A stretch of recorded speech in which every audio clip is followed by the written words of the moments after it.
Kuna hii familia inaitwa ya Kamotho, and at this point mi naona tu they're supposed to have a reality show. Acha hata tuwaambie keeping up with the Kamothos, ndo now hivi ndo ilianza, na utaniambia kwa nini hii drama yote isikuwe reality show. In 2015 kulikuwa na video fulani iligo viral ya mtoto msichana akichapa mama yake na akimfukuza, na hadi akakama hapa akasema the reasons as to why alichapa mama yake. So it turned out there was a family feud. So baba yao anaitwa Kamotho, ndo ni pastor, ni mchungaji, ni wale watu Mungu anawaonyesha vitu, ana preach huku na huku, so he has so much control over the church and also his family. So yeye na bibi yake walikuwa wameoana huko 1995 1996, wakapata mtoto wa kwanza, alafu tena wa pili akakuja. So in short, huyu madam by the time inafika 2015 alikuwa na over like I think alikuwa na like 12 children. Like ilikuwa tu kuzani back to back cause hiyo familia like ametoka kwa familia yenye watu wanavaa kilemba Wakorino. I guess I'm not sure if I've butchered that, niambie hapo kwa comments. So umse Jona akasema ameonyeshwa na Mungu that anafaa aoe dada mwingine wa kanisa, na huyu mdada alikuwa hata bibi ya mtu na walikuwa na like 5 children already, but the Lord had showed him aachane na huyu bibi yake aoe huyu mwingine, and that is exactly what happened. So lakini hapo mbeleni kidogo, na pia huyu wife akiwa huyu sasa the second wife after kuletwa, although hawajawana officially, sijui kama sasa wamewana, but hawakuwa wamewana officially, but alikuwa amepelekewa mahari and stuff like that. So before that huyu bibi wa kwanza alikuwa amefungiwa mahali ndani, like ni kama kwa store, atulie tu huko, cause apparently Mungu alikuwa nimeonyesha huyu mtu wa Mungu kwamba the Samuel Kamotho, I hope I've not butchered the name, that bibi yake kuna vitu anapaka kwa matiti, na sijui akinyonyesha mtoto basic ni kama ati alikuwa anafanya uchawi or things like that, but in reality alikuwa na plans za kuoa a second wife. So long story short, huyu bibi wa kwanza akafukuzwa, akajitoa tu kwa marriage na akaenda zake, lakini hakuenda na watoto. Now it turns out kuna sister yao, so ile siku yenye alirudi kuendea watoto, huyu sister yao anaitwa Lucy Kamotho, I guess, because all of them have like hiyo jina tu.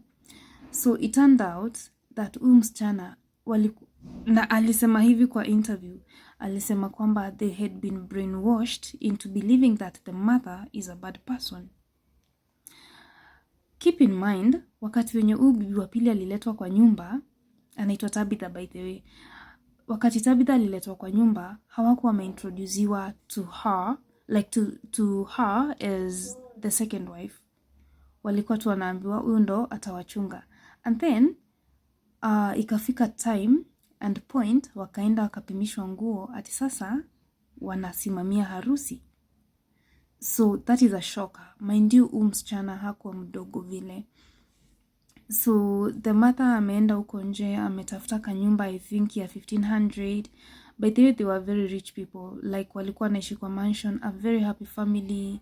Walikuwa najulikana in the so-called Kisii estate in Thika town, and they had money, like walikuwa na do, and then walikuwa na apartment na shamba walikuwa menunua with there, such that walikuwa merect like an apartment, and I guess people were renting. But now when this guy met Tabitha, alienda kauza, and then the money ndo ilitumika, I hope a part of it, because I hope si yote, a part of it ikatumika kulipia Tabitha, who's now the second wife, mahari. Now it gets better.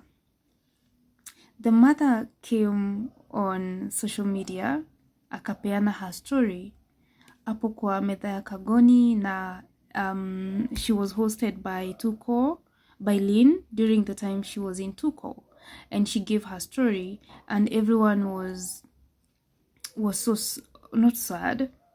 It was such a sad story in short, and everyone felt pity for her to an extent. Walimchangia vizuri, she at least got on her feet, and then she got a lawyer pro bono na akawin kesi, like the custody case.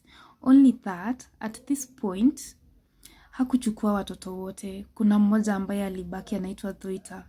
Now Thuita is ule mkubwa na ni kijana.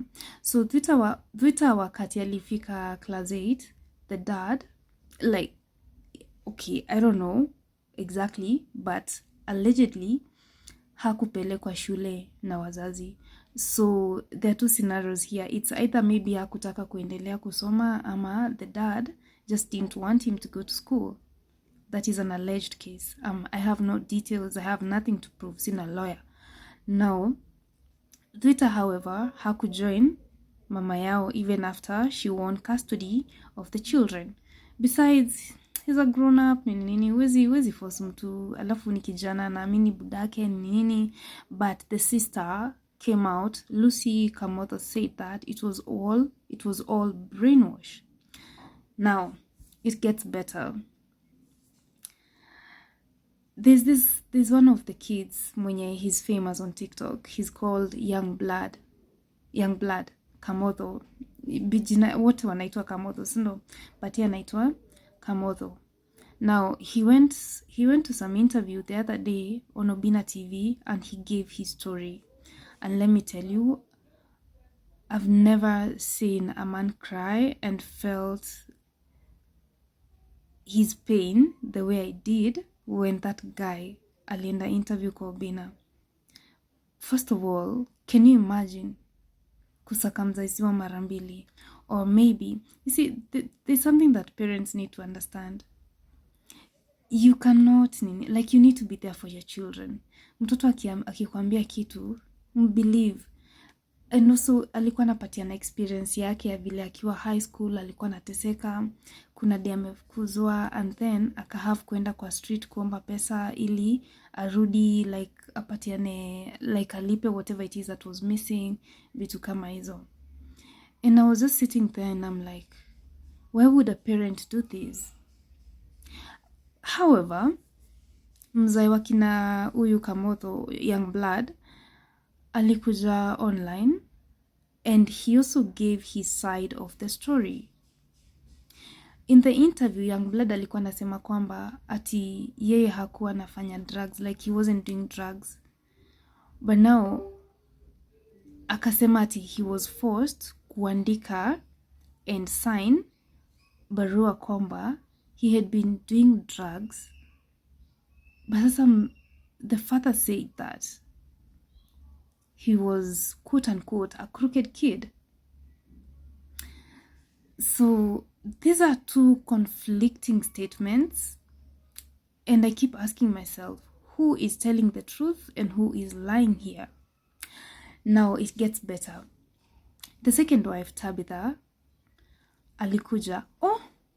I missed one thing. Uyu Tabitha alikuwa best friend ya the first wife. Sasa mama Kamotho, mama sasa ya watoto mwenye aliolewa kitambo 1990s ko. Now she was the very close friend.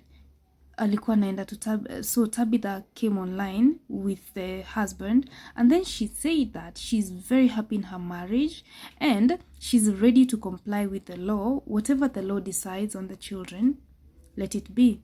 She has no problem with the mother getting a share of whatever it is that belongs to her, because she was legally married to this guy. So she seems very cool with whatever plans the law has for them. However, she said that she wouldn't leave that man, Samuel Kamotho, just because the wife wants her, the ex-wife wants her to leave him.